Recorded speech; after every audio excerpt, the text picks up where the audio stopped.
this is gentrification going on right now. All these white people coming in, not to make it up. You understand what I'm saying? This is, I've been here 38 years. I grew up in that building right there on 10th Street, and I moved now to 6th Street. So I'm from Jacob Reese, and I'm from Lillian Wall.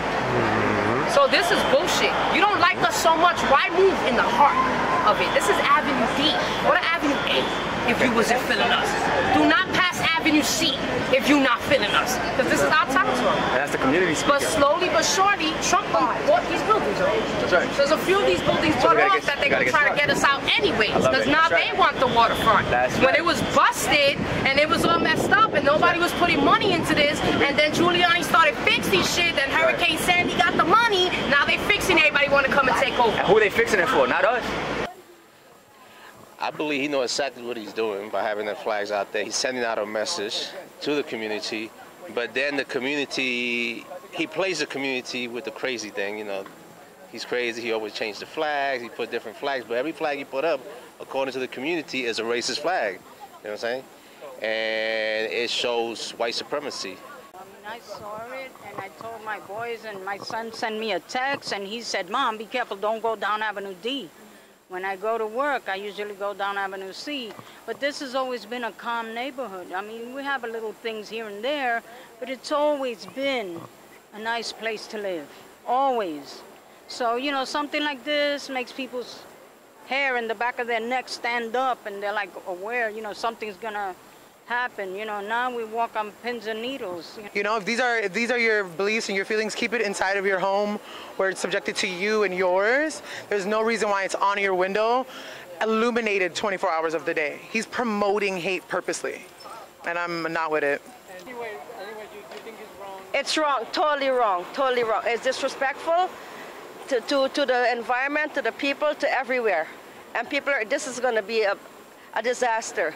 Somebody's going to put a bomb through whoever owned this building, and it's not a threat. They already threw rocks. Oh, they already threw it out, you see? He deserved it. I'm here protesting this unusual sight in New York City with these flags. Actually, just one flag. The Israeli flag is totally fine with me, but the Confederate flag obviously isn't with me and a lot of other people, whether it's in the neighborhood or around the country, period. You live in the neighborhood? I do not, but I come from Spanish Harlem, born and raised in New York City. I've never seen a Confederate flag up in the city, period. Apparently this one has been up for a couple months. I doubt it. It's been up for a couple of years. Yeah, right, sure. I'm sure people walk around and they think it's okay. Then again, people might not know what it means. Because of what happened in Charlottesville, people are waking up to getting more knowledge about what's going on, so on, and that's why we're here. Well, the reason why I'm here is because of the Confederate flag. And also he has a Israel flag up there, which is a double whammy for me. And just how we've seen what happened in Virginia, I would think that if he's not KKK, if he's not, you know, white supremacist, that if he's a Southerner, then he should have respect for the people that got hurt in Virginia and the young lady that died in Virginia.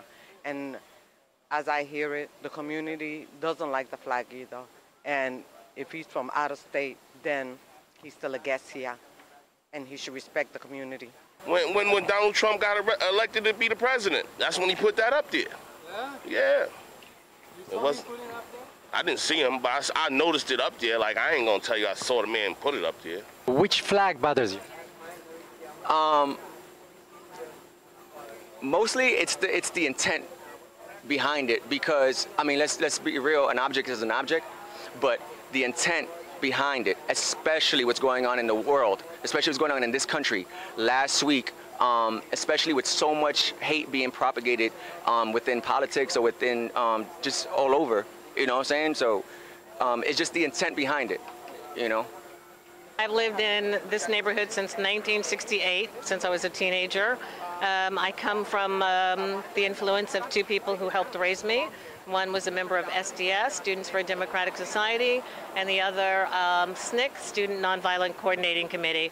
In this neighborhood, I was influenced with those philosophies, and I am an organizer in everything that I do. I walk on these streets as if I own them, because I do. I walk into a room as if I belong there because I choose to. And, you know, the ability to remove and try to erase hate, you know, from elements within our community is just something that I feel compelled to do. That's who I am. For how long has those flags been there? No clue, but you know, as everybody else has now has a heightened sense of these symbols, I am sure that I have passed them many times. And you know, as a person of African descent, what happens is you kind of, we are kind of desensitized to the insults of racism, the symbols of racism, because when we raise the issue of race, everybody's like, oh, there you go again. So we see these symbols and we just kind of grin and bear it, you know, and it just, you know, hits us, you know, our psyche. But we're so, what is the word? We're so assaulted with these symbols of racism that sometimes we don't even pay attention. But this is an ideal opportunity to, within our own communities, because it's very easy to talk about Charlottesville. It's very easy to talk about someone else's experience, even though, you know, it's going to hit you in the heart. But, you know, it is less comfortable to talk about it at your own dining room. And this neighborhood is my dining room. Police is always going to protect,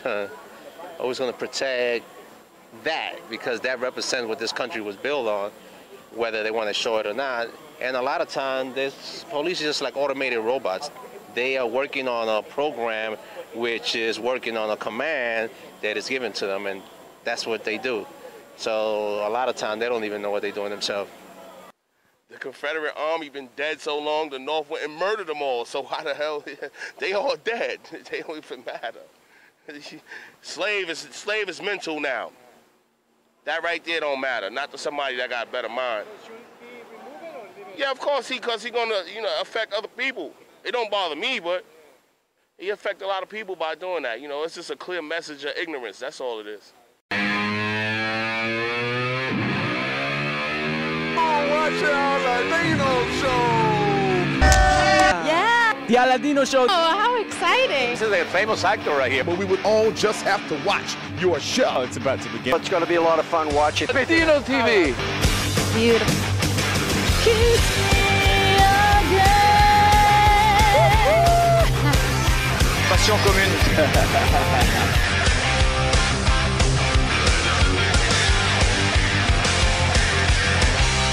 You keep watching here on ALADINO show.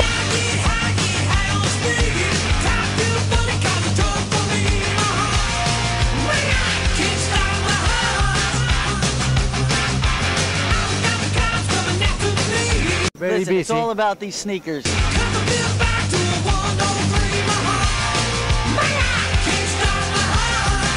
Going home and getting naked.